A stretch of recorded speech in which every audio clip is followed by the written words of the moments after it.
La paz de Dios reina entre todos. Meditaciones y escritos de Jaume Ribó, apóstol de Cristo. Duda de San José, primera parte. Mas miremos ahora lo que narra el Evangelio y veremos qué nos dice. María permaneció con Isabel unos 3 meses y luego se volvió a su casa. En la que tal declaración nos revela que la Virgen, después de ser desposada con José, cuando fue a visitar a Isabel, aún no vivía en casa de su esposo, por lo tanto, vivía con sus familiares, y al regresar con ellos, ya llevaba más de 3 meses que había sido concebida por obra y gracia del Espíritu Santo, de lo que se deduce que después de cierto tiempo de que la Virgen volvió de casa de Isabel, sus familiares, como los de parte de José, dispondrían, o bien porque hubiera pasado el tiempo que tenían costumbre, los 2 esposos se juntaron en la casa de José, donde debían de vivir ya juntos para siempre. No obstante, tal y como expone el Evangelio, en aquel entonces ya se notaba que María estaba encinta de Jesús, puesto que dice: José, antes de que conviviera con María, se halló haber concebido la Virgen del Espíritu Santo. Mas José, su esposo, siendo justo y no conocedor de tal prodigio, no quiso denunciarla y resolvió repudiarla en secreto. Tales revelaciones del Evangelio testifican que José se dio cuenta del estado de María antes de recibirla en su casa para vivir juntos, y que José ignoraba por completo lo que había sucedido. Por lo que, ante tal circunstancia, nadie puede dudar de la prueba tan dura y difícil ante el impacto que causaría en los sentimientos de José tal situación. Lo más lógico es que los 2 esposos en ciertos días se debían de encontrar para hablar y estar juntos. Mas, como todos sabemos, ellos llevaban un contacto totalmente puro, casto y honesto, como nunca jamás nadie de la tierra ha podido practicar. Por lo tanto, una vez más nos encontramos en los misterios inescrutables del Supremo Hacedor. Por lo más real es que la Virgen no tenía ninguna orden del cielo de anunciar a su esposo todo lo sucedido, maravilla que no era conocida en el mundo ni volvería a conocerse jamás, y que debido al gran milagro de la concepción de María, inconcebible en la mente humana por ley natural, se puede pensar que la Virgen no se atrevía a comunicar a José tal cosa tan sobrenatural, o bien por temor de que su esposo no la iba a creer, como el comprender al mismo tiempo que sólo Dios podía manifestar con toda veracidad lo que Él había dispuesto y realizado con su divino poder. Mas, tal y como el Salvador del mundo se iba desarrollando dentro de aquella arca sagrada, al patriarca José el diablo lo atacaba con todo su furor y las dudas le iban en aumento, sumergido de un gran desasosiego, pues había llegado la hora de recibir a su esposa en casa, donde por tal motivo la aflicción le taladraba el alma despiadadamente, y la indecisión lo torturaba más y más sobre lo que debía de hacer, ya que la ley mosaica, al cumplirla con rectitud, le obligaba a denunciar a María al tribunal. Mas la noble alma de aquel casto esposo le frenaba totalmente a no realizar tal acto, pues dentro de sus sentimientos no podía concebir ni creer que un ser como su esposa, tan buena como santa, tan recatada como pura, pudiera haber llegado al grave pecado del adulterio.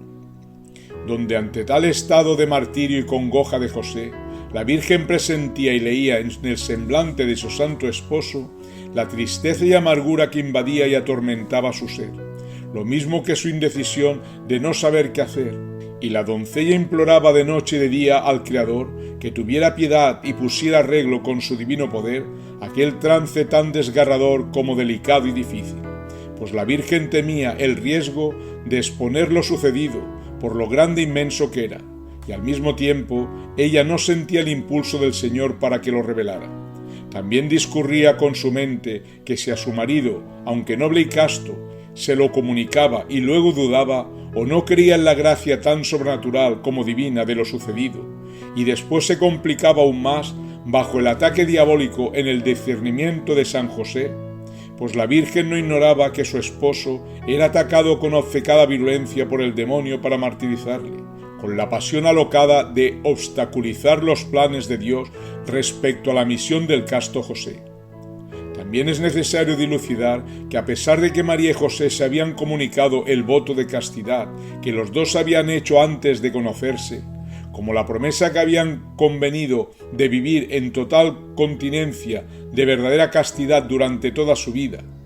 Mas, después de todo lo expuesto, los dos esposos no conocían muy bien todos sus sentimientos, ni podían tener una íntima amistad de conocer todo su interior, porque como sabemos vivían separados.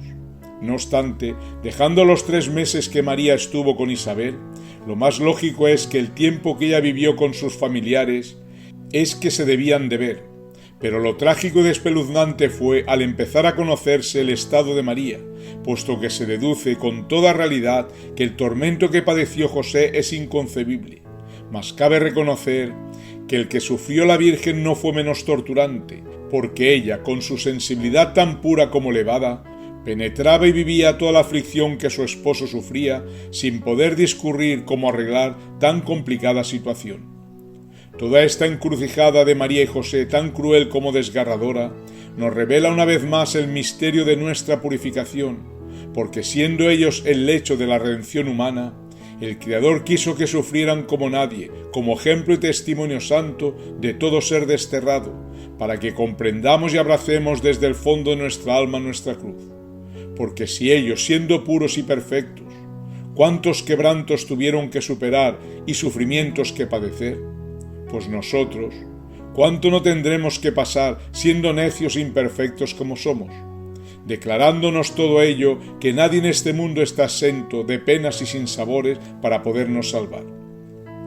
Y esta es la lógica, y no hay otra, de la duda de San José, y todo cuanto tuvieron que padecer la Sagrada Familia, todo fue por causa y debido a los incontables pecados de todos los seres que hemos pisado en este planeta, porque ellos fueron escogidos como víctimas de la redención humana, porque a nadie le quepa la menor duda de que María y José eran instrumentos inmolados del Supremo Hacedor, donde por tales motivos, en el primer crisol torturante que tuvieron que afrontar y superar los dos esposos, sufrieron una aflicción demoladora en silencio y por separado, sin saber qué hacer ni cómo resolver ni el uno ni el otro la desgarradora prueba. No obstante, sí que los dos oraban e imploraban sin cesar al Creador, suplicando que les ayudara, por santa misericordia, para poder salir de aquel laberinto cruel, tan duro como difícil de resolver. Pues los dos quedaron cubiertos de tupidas tinieblas y sin fuerzas ni entendimiento para llegar a feliz término, tal y como requería el caso,